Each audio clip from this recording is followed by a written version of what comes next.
अध्यात्म विज्ञान कोई धर्म या संप्रदाय नहीं है, ये स्पिरिचुअल साइंस है जो कुदरत के कानून पर आधारित है।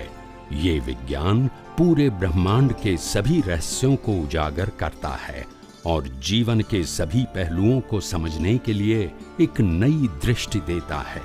इसी को आर्ट ऑफ विजन कहते हैं, दुनिया को देखने की एक नई दृष्टि, जो अध्यात्म विज्ञानी परम पूज्य स्वामी श्री कमलेशानंद जी के निर्देशन में सनातन सत्य का अनुसंधान कर हमारे जीवन को प्रकाशित करे।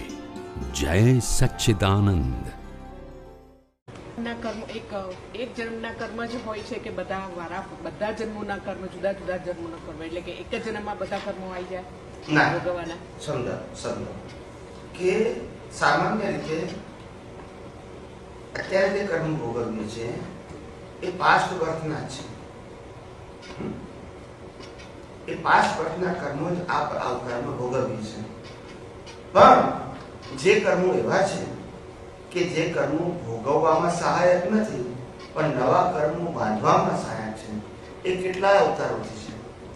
દાખલા તરીકે જ્ઞાન આવરણ, જ્ઞાનનું આવરણ, દર્શન આવરણ, મોહનીય કર્મ અને અંતરાય કર્મ, આ ચાર કર્મો કેટલાય અવતારોથી કેવી પ્રવૃત્તિ છે, પણ એ કર્મ નવા બાંધવા માટે છે। સમજાય છે? એના દ્વારા જે કર્મો બંધાય એનાથી આ શું થાય છે? સફરિંગ આવે છે।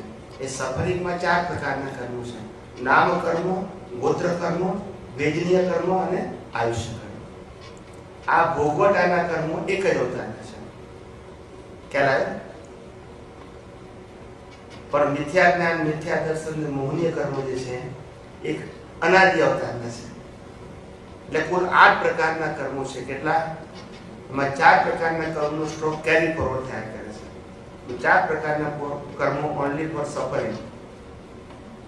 સમજાય છે?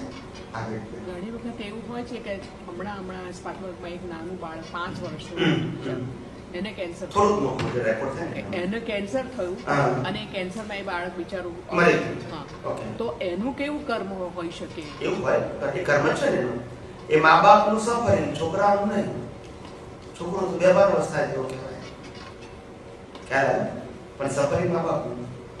માણસ જન્મે પછી લગ્ન કરે, પછી બાળક થાય, પછી એમ થાય કે બાળક ના હોય તો સારું, આવો ભાવ કરે। એટલે એકવાર બાળકનો ભાવ તો કર્યો, પછી ના હોય તો સારું નથી કર્યું, એટલે પછી આવી રીતે ભોગવટો આવે। અથવા તો કોઈ બાળકને મારી નાખવાનો ભાવ કર્યો તોય આવો ભોગવટો આવે। પોતાના જ કર્મનું પોતાને ફળ મળે છે। બાળક ભોગવતો નથી, બાળક તો બેભાન અવસ્થામાં ભોગવે છે, ખરું ભોગવે છે મા બાપ। સમજાય છે? જે ફીલ કરે એને ભોગવ્યું કહેવાય। શું કીધું? જે ફીલ ના કરે એને ભોગવ્યું। આ ઝાડ પાન છે ને તાપ આવે, તાડ આવે, વરસાદ આવે, પણ એ ભોગવતા નથી, કારણ કે ફીલ નથી કરતા, કારણ કે એક ઇન્દ્રિય છે। શું છે? વન સેન્સ છે। આપણે 5 ઇન્દ્રિય વત્તા બુદ્ધિ છે। શું છે? એટલે લોકો વરસાદ પડે, તાપ હોય તો પણ ખીલેલા હોય, કેવા હોય? અને આપણે પ્રતિકૂળ સંજોગો આવે તો છાતીના પાટિયા બેસી જાય, કારણ કે આપણે ફીલ કરીએ છીએ, એ ફીલ નથી કરતા। એની સેન્સ લિમિટેડ છે। શું છે? એની ભોગવટાની સેન્સ કેવી છે? લિમિટેડ છે। આપણા જેવું એ ફીલ કરી શકતા નથી। આપણે 5 સેન્સ પ્લસ બુદ્ધિ છે। એટલે માણસને પોતાના કર્મો ભોગવવા માટે કુદરત સંજોગ ઉભા કરે છે। કેટલાક તો જન્મતાની સાથે જ મરી જાય અને કેટલાક તો માતાના ગર્ભમાંથી જન્મતા પહેલા મરી જાય। હવે આ ભોગવટો કોણે આવે છે? મા બાપને। પેલાને તો ભાન જ નથી, પેલાનું કર્મ ભોગવટાનું ખરું પણ બેભાન અવસ્થાના કર્મો છે। કેવા છે? મા બાપ ભાનમાં ભોગવે છે। સમજાય છે મારી વાત? ભલે અજ્ઞાન છે કે જે છે, પણ they are suffering।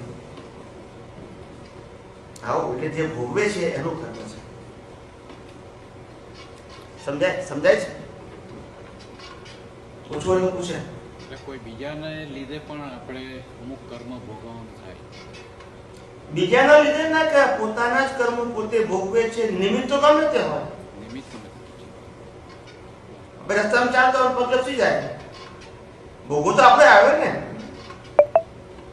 એમ આપણે પર્વત ઉપર ચડતા હોય ને ઉપરથી દેખાવા પડે માથા તો જે ભોગવે છે એની ભૂખ છે. નિમિત્ત કોઈ પણ હોય એટલે બાળકે નિમિત્ત છે એમ. નિમિત્ત છે. ભોગવવાનું માતા પિતાને હોય. એનું ડેવલપમેન્ટ થયું નથી ને બાળકનું. મને સમજાય?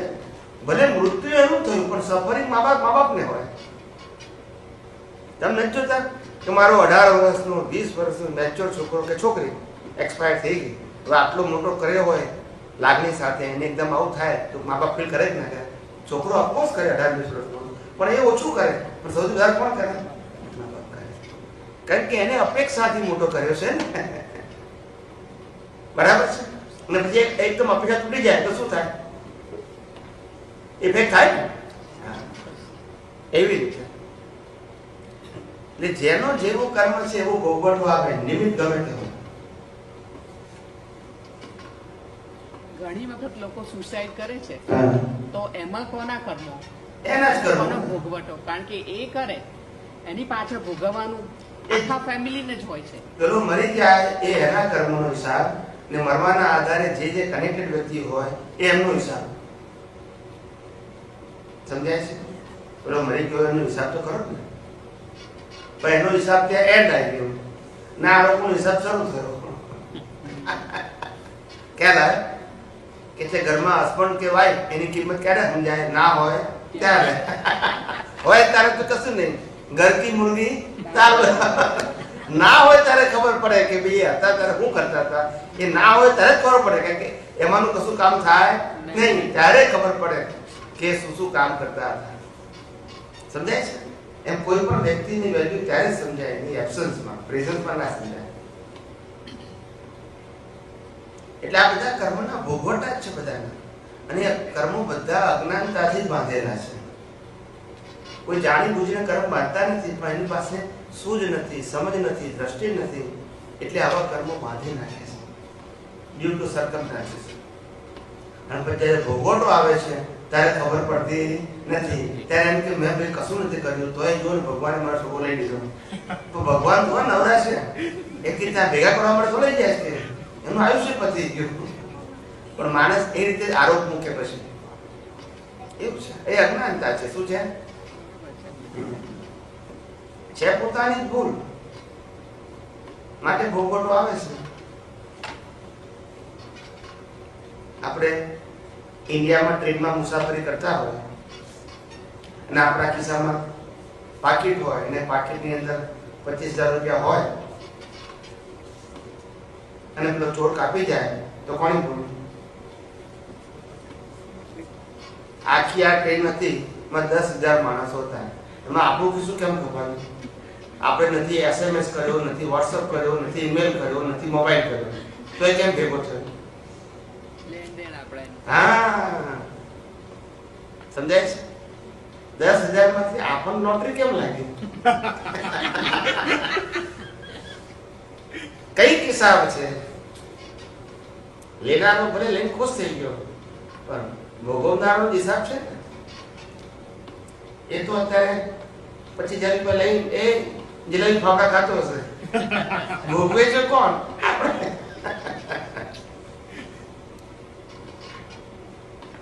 એટલે સમજવાની વાત કરું છું.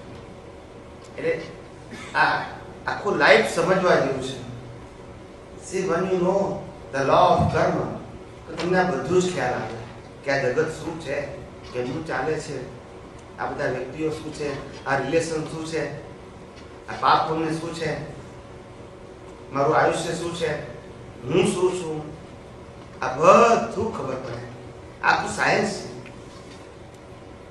આધ્યાત્મ માર્ગ એ શ્રદ્ધા નથી, સિદ્ધાંત છે. શું છે? અને બધા માટે એક સરખો છે. પણ આપણી પાસે અત્યારે શ્રદ્ધાનું જ્ઞાન છે, સિદ્ધાંતનું જ્ઞાન નથી. આજે મેં તમને થોડું ઘણું આ સિદ્ધાંતનું જ્ઞાન આપ્યું, શ્રદ્ધાનું નહીં.